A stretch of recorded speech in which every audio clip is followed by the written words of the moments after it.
আবারও বাংলা যৌন এবং স্বাস্থ্য সেবায় আপনাদের সকলকে জানাই শুভেচ্ছা ও স্বাগত।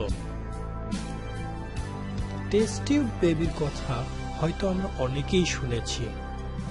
যেই মানব সন্তান মাতৃগর্ভে জন্ম না নিয়ে টিউবের ভিতর কৃত্রিম উপায়ে জন্মগ্রহণ করে তাকে টেস্ট টিউব বেবি বলে।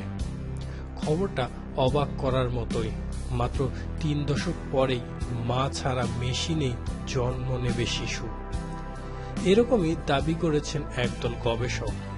কৃত্রিম উপায়ে জন্ম নেয়া এই পদ্ধতির নাম অ্যাক্টোজেনেসিস। 2034 সালের মধ্যেই সফলতা আসবে বলে গবেষকরা দাবি করেছেন, যার গবেষণা 2001 সাল থেকে শুরু হয়েছে।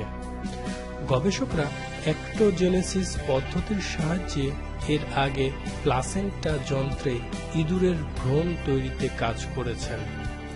এই প্রযুক্তি নিয়ে অবশ্য পক্ষে বিপক্ষে নানা মতভেদ রয়েছে। অ্যাক্টোজেনেসিস হল শরীরের বাইরে ওই জৈব দেহের বেড়ে ওঠার পদ্ধতি, যা পশু বা ব্যাকটেরিয়ার ক্ষেত্রে প্রয়োগ করা হয়। এতে কৃত্রিম গর্ভাশয়ের জন্য কৃত্রিম একটি জরায়ু প্রয়োজন পড়ে, যেটি ভ্রূণের জন্য পুষ্টি ও অক্সিজেন সরবরাহ করতে পারে।